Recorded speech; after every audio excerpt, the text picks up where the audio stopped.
আসসালামু আলাইকুম। চলে আসলাম আরও একটি নতুন ভিডিও নিয়ে। আশা করছি যে যেখান থেকে আজকের এই ভিডিওটি দেখছেন সবাই অনেক ভালো আছেন এবং সুস্থ আছেন। আলহামদুলিল্লাহ, আমরাও ভালো আছি। সি বিচে পড়ন্ত বিকেল দেখতে কেমন হবে সেটার কৌতূহলটা আর ধরে রাখতে পারলাম না, তো সেজন্য খুব জলদি করেই দুপুর শেষ হতে না হতেই মহেশখালী থেকে চলে এসেছি। তবে আসার সময়ও কিন্তু আমরা ট্রলারে করে এসেছি, সেটা কিন্তু আমার আগের ভিডিওতে আপনারা দেখতে পেয়েছেন। তারপরেও কিছুটা অংশ এখানেও তুলে ধরেছি।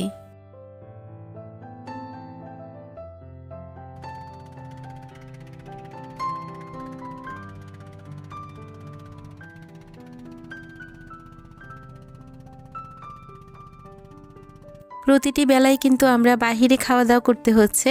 তো যেহেতু ঘুরতে এসেছি, এটা একদমই কমন একটি বাক্য, যদিও এটা তেমন ব্যাপার না। তারপরেও খাবার দাবারটা আসলে তেমন ভালো লাগছে না বলে খেয়েও কিন্তু শান্তি লাগছে না। তারপর আমরা হোটেলে চলে এসেছি। ভেবেছিলাম সঙ্গে সঙ্গে বেরিয়ে পড়ব, তো খাওয়ার পর একটু রেস্ট না নিলে কিন্তু ভালো লাগে না, সেজন্য আমরা একটু রেস্টও নিয়েছি।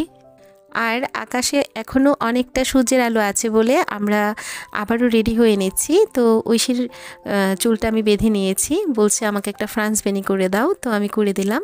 আর এই তো ওকে রেডি করিয়ে নাবিহারা যে অবস্থায় ছিল একটু জাস্ট রেডি হয়ে আমরা বেরিয়ে পড়েছি।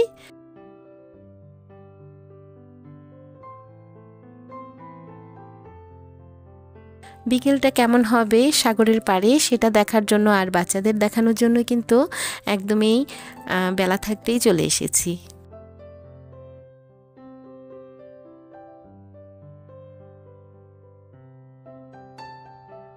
ফেব্রুয়ারিতে আসার পরেও কিন্তু ভেবেছিলাম যে এখানে একদমই লোকজন কম হবে, তো আসার পর দেখলাম পুরোটাই উল্টো। তো তারাও বোধহয় আমাদের মতোই ভেবেছে যে লোকজন কম হবে, ভিড় কম হবে, তো এখনই যাব এই আর কি।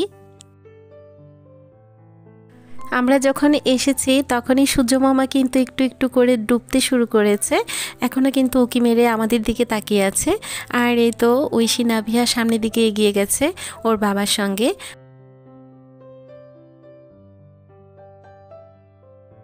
নাভিয়াকে বললাম তুমি ঘোড়ায় উঠতে চাইলে উঠতে পারো, দেখো ছোট ছোট বাচ্চারা উঠেছে।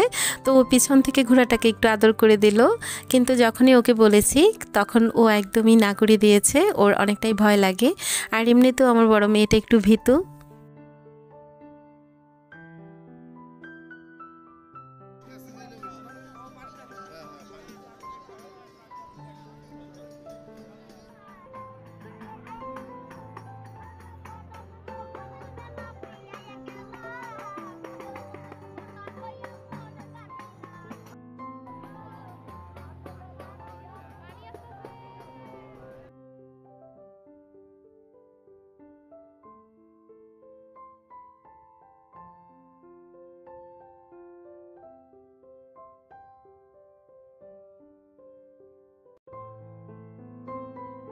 এখানের স্থানীয় বাচ্চারা গান বাজনা করে সবাইকে আনন্দ দেওয়ার চেষ্টা করে, তবে কিন্তু এটা এমনিতেই না, পেমেন্ট করতে হয়।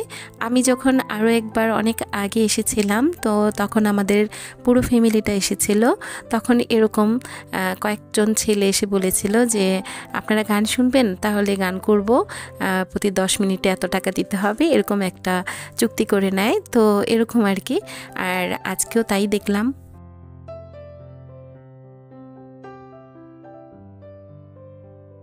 আমি আর নাবিহাও একটু সুর মিলালাম, তো ওরা যখন চলে গিয়েছে তো বললাম চলো আমরাও গান করি, সাগর পাড়ে আইসা আমার মাতাল মাতাল লাগে।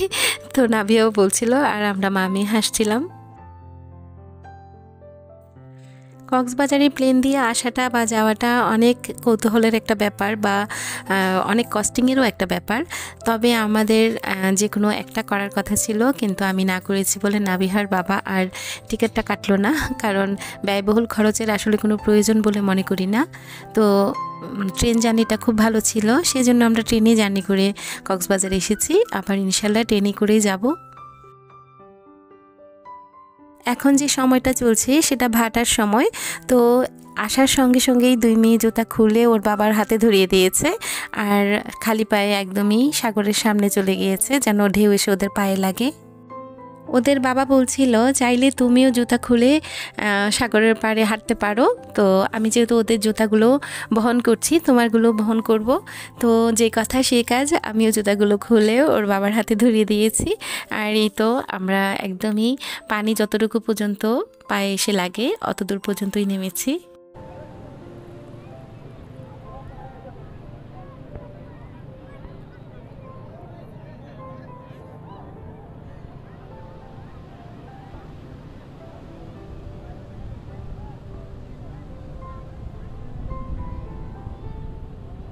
আমি ভেবেছিলাম সূর্যটা ডুবতে দেখব, কিন্তু কখন যে বিলীন হয়ে গেছে আসলে টেরই পাইনি। আর তাছাড়া ডুবন্ত অবস্থায় কিন্তু দেখা যায়নি, অনেক বেশি কুয়াশা ছিল, সেজন্য একদম কুয়াশাতে ঢেকে গেছে। তো সূর্যাস্তের আগে কিন্তু সূর্যটা একদমই বিলীন হয়ে গেছে। আমি হাঁটতে হাঁটতে একটু সামনে গিয়েছিলাম, একটু সাহস করেছিলাম। তো ভেবেছি যে পানি বেশি আসবে না, কিন্তু তারপরে দেখলাম যে অনেক পানি এসে গেছে। তো আমি আবার পিছন ফিরে এসেছি। সূর্য ডোবার পরপরই কিন্তু জোয়ার আসা শুরু করেছে, আস্তে আস্তে আসবে ঠিক রাত 8টা পর্যন্ত। তো তারপর পুরোপুরি জোয়ার চলে আসবে, আর তখনের সময়টা কিন্তু আরও বেশি সুন্দর লাগে দেখতে। যদিও তখন রাত হয়ে যায়, তারপরেও অনুভূতিটুকু একদমই আলাদা হয়। সন্ধ্যা নামার পরপরই ঐশীর বাবা বলছিল যে চলো আমরা এখন একটু খাওয়া দাওয়া করি। তো হাঁটতে হাঁটতে দেখলাম যে একজন স্যান্ডউইচ বানাচ্ছে, আর তাছাড়া এমনিতেও একটু পরপর আসা যাওয়ার মাঝেই দেখি খাবার দাবার কিনতে পাওয়া যায়। তো এখানে বসে আমরা একটু খাবার খেয়ে নিয়েছি। এরপর আমরা ঘুরে সব কিছুই দেখলাম, আর কিছু কিছু দোকান ভ্যানের উপর দিয়ে রেখেছে, যেগুলোতে অনেক ধরনের সামুদ্রিক মাছ, কাঁকড়া এগুলো আছে। তো এগুলো কিন্তু সবাই ফ্রাই কিংবা বারবিকিউ করে নেয়। এখানে যে কাঁকড়াটা দেখতে পাচ্ছেন এটা কিন্তু একদমই তাজা, বেঁধে রেখেছে। তো আর বাকি যে মাছগুলো বা কাঁকড়াগুলো দেখছেন, এবং এখানে কিছু অক্টোপাসও আছে, সেগুলো ফ্রোজেন করা ছিল। তো আমি যতগুলো জায়গায় দেখেছি বেশিরভাগ ক্ষেত্রেই ফ্রোজেন করা। আমরাও খাওয়ার জন্য স্যালমন ফিশ আর সেই সাথে 2টি কাঁকড়া নিয়েছিলাম। তো পরে চিন্তা করেছি যে এত কিছু হয়তো খেতে পারবো না, সেজন্য একটা কাঁকড়া রেখে দিয়েছি। আর তারপর এখানে ক্লিন করে নিচ্ছে আর সুন্দরভাবে কেটেও নিচ্ছে। তো ওদের কাটিং করার প্রসেসিংটা একদমই ভিন্ন রকমের ছিল। নাবিহার বাবা বলছিল যে এটা বারবিকিউ করে খাবে, সেজন্য এর উপরের যে চামড়াটা আছে এটা ফেলে দিয়েছে, আর সাইড থেকে কাটাগুলো সুন্দরভাবে কেটে নিচ্ছে।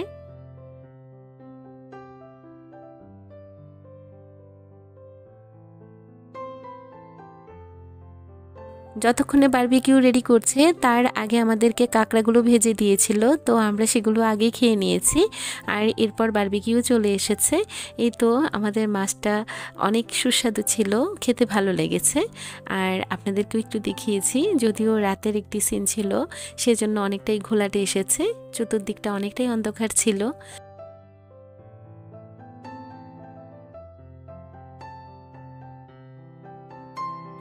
এক পাশে যেমন খাওয়া দাওয়ার সিস্টেম রয়েছে, অন্য পাশে এরকম সুন্দর সুন্দর দোকান সাজিয়ে রেখেছে, যেগুলোতে কক্সবাজারের ঐতিহ্য তুলে ধরেছে। অনেক মুক্তা, পুঁতি, তারপর ঝিনুক, শামুক এইসব দিয়ে মালা, আরও অনেক জিনিস তৈরি করা। তো আমরা ঘুরে ঘুরে অনেক দোকান দেখেছি, যা ভালো লেগেছে কিনেছি। তো সব কিছু তো আর দেখানো সম্ভব হয়নি।